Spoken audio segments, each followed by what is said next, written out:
Իսկական տերևը արդեն տվե, մտնում է թփակալման փուլ։ Ֆերմեր Միսակ Դավթյանը 27 հեկտար ցանքատարածության վրա աշնանացան է արել։ Ռուսական ցորենի սերմ է միշտ ցանում ու դժգոհ չէ։ Առայժմ չի ցանկանում այլ երկրի սերմնացուից օգտվել, ասում է փորձվածը լավ է։ Ղազախստանի ցորենը հիմնական 90%-ը կանանացան ցորենը։ Այնտեղ աշնանացանի համար նպաստավոր պայմաններ շատ քիչ շրջաներում կա Ղազախստանի։ Մինչ մշակը ծանոթեթև է անում ղազախական ցորենի բերքատվության թեման, շուտով Ադրբեջանի տարածքով ղազախական ցորենի առաջին խմբականակը կհասնի Հայաստան։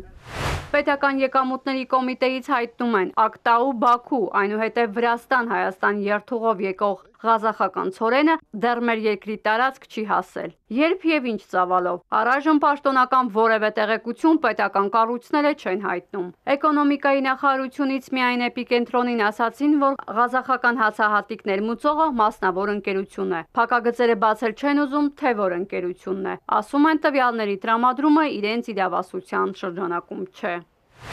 Գևորգ Պապոյանը հայտարարել էր, որ նախկինում ցորենը բերվում էր Ակտաու Իրան ճանապարհով, որն ավելի երկար էր, իսկ նոր երթուղին կարճ։ Բանակցում էինք, որ Ղազախստանից ենթադրենք նույն ցորենի ձեռքբերման հնարավորություն լիներ, բայց ինքը բավականին թանկ էր ստացվում։ Օրինակ $280 եւ ավել։ Ինչու՞, որովհետեւ տրանսպորտային շատ մեծ ծախսեր կային։ Իսկ նոր հաղորդակցության ու պարագայում օրինակ ինքը բավականին էժանանում է։ Տնտեսագետ Հրայր Կամենդատյանը սա մեր երկրի համար ձեռնտու գործարք չի համարում։ Ասում է, ղազախական ցորենը ռուսականին ու ուկրաինականին այլընտրանք չէ։ Փորձագետի հաշվարկով Բաքվից եկող ղազախական ցորենն այդքան էլ էժան չէ։ Սա ավելի շատ քաղաքական գործընթաց է։ Նպատակը ռուսական շուկայից կախվածության նվազեցումը։ Փաստացի մենք ունենք մի խնդիր, որ Հայաստանի պարոնային անվտանգության մի կարևոր հանգույց սննդամթերքի, սննդամթերքի եւ հացահատիկի պահով մենք որոշակի բարեհաճության, այսպես ասած, կախվածության մեջ ենք հայտնվում Ադրբեջանի կողմից։ Սա լրջագույն խնդիր է։ Որոշ հաշվարկով Ղազախստանը հացահատիկի արտադրությամբ խոշոր երկրների վեցնյակում է։ Տարեկան 6.5 միլիոն տոննա ցորեն է արտադրում։ Տնտեսագետը հիշեցնում է Ղազախստանի գյուղատնտեսության նախարարի հայտարարությունը, որ այս տարի որակապես ցածր հացահատիկ են ստացել։ Մտավախություն կա, որ Ղազախստանը կարող է երրորդ կարգի ոչ բարձրակարգ հացահատիկ ուղարկել։ Բացի այս, մասնագետը նաև անվտանգային խնդիրներ է նկատում։ Ղազախստանից գալու է հասնի, իբր թե վստահ է, որ նույն Ղազախստանը դեպի Իտալիա գնացող, Թուրքիա գնացող, նաև Չինաստան մեծ արտահանում ունեն,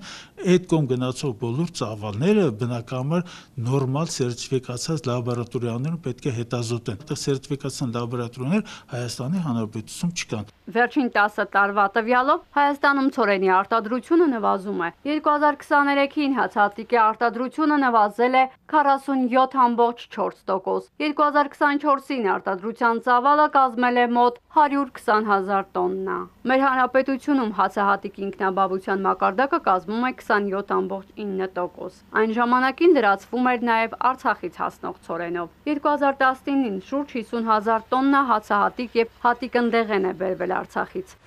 Հայաստան ներկրվող հացահատիկի գրեթե ամբողջ ծավալը 99.9%-ն ապահովում է Ռուսաստանը։ Վերջին 2 տարում մեր երկիր է մտել բացառապես ռուսական ցորեն։ Ավելի պարզ, Հայաստանում թխվող ամեն 3 հացից 2-ը հենց ռուսական ցորենի ալյուրից է։ Մանյա Պողոսյան, Հարություն Հովսեփյան, Էպիկենտրոնի համար։